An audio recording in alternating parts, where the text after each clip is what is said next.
నమో వెంకటేశ.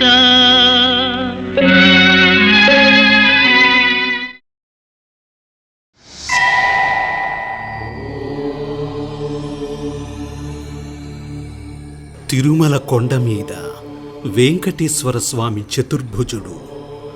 ఒక చేతిలో శంఖం, మరో చేతిలో చక్రం. ఒకటి వరదహస్తం, మరొకటి కటిహస్తం. ఇది అందరికీ తెలిసినదే. దర్శనం చేసినప్పుడల్లా ప్రతి భక్తుడు చూసేదే. మరి కనపడే ఆ శంకు చక్రాలు నిజంగా స్వామివారి విగ్రహానికి ఉన్నాయా? అందులో నిజం ఏమిటి? శ్రీవారి దర్శనం చేసుకునే భక్తులు గురు శుక్రవారాల్లో కొన్ని గంటలు తప్ప వారంలో ఎప్పుడైనా చూడగలిగింది స్వామివారి ముఖం మాత్రమే. అది కూడా పూర్తిగా కాదు. కర్పూరనామం స్వామివారి కళ్ళు పాలభాగం కప్పివేస్తే ముఖంలో కొద్ది భాగం మాత్రమే చూడగలరు. మిగతా విగ్రహం పాదాలతో సహా పూర్తిగా నగలతో పట్టు వస్త్రాలతో కప్పబడి ఉంటుంది. గురు శుక్రవారాల్లో మాత్రం నిజపాద దర్శనం, నేత్ర దర్శనం.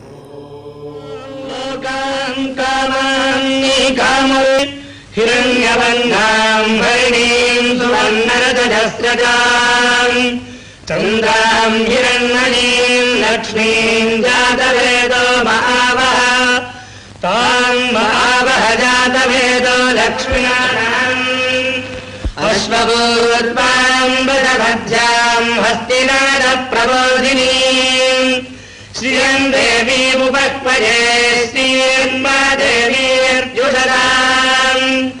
కాంసోస్మితాం హిరణ్యప్రాణామార్ద్రాం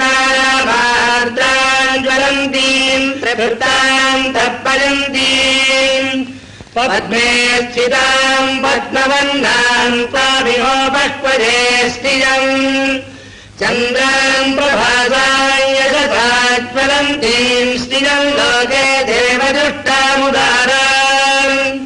తాం పద్మినీమీం శరణమహం ప్రపద్యే లక్ష్మీర్మేనశ్యతాం తాం వృణే ఆదిత్యవర్ణే తపసోధిజాతో వనస్పతిస్తవ వృక్షోధ బిల్వః తస్య పరాగి తపసానుదంతు మాగాంతరాజాశ్చ బాహ్యా లక్ష్మీః ఉపైతు మాం దేవతః కీర్తిశ్చ మణినాథా మహాదేవ్యై చ విద్మహే విష్ణుపత్న్యై చ ధీమహి తన్నో లక్ష్మీః ప్రచోదయాత్.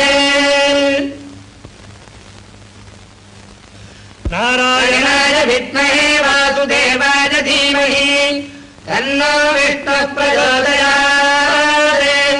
ధనుర్ధరాజై విద్మహే సర్వసిద్ధ్యై చ ధీమహి తన్నో ధరా ప్రచోదయాత్. స్వామివారి పూర్తి ఆకారాన్ని ఒక 20 నిమిషాల పాటు శుక్రవారం ఉదయం అభిషేకంలో చూడగలరు. స్వామివారి విగ్రహాన్ని ఆ సమయంలో చూసినా వర్ణించడం అసంభవం. కిరీటం నుండి పాదాల వరకు చక్కని శిల్పచాతుర్యంతో ఆభరణాలు, జటాజూటాలు, చేతులకు కంకణాలు, మొలలో చిన్న కత్తి, వక్షస్థలంలో శ్రీ మహాలక్ష్మి. ఇలా స్వామివారి వైభవం చూడాలే కాని చెప్పలేం. స్వామివారికి చతుర్భుజాలు.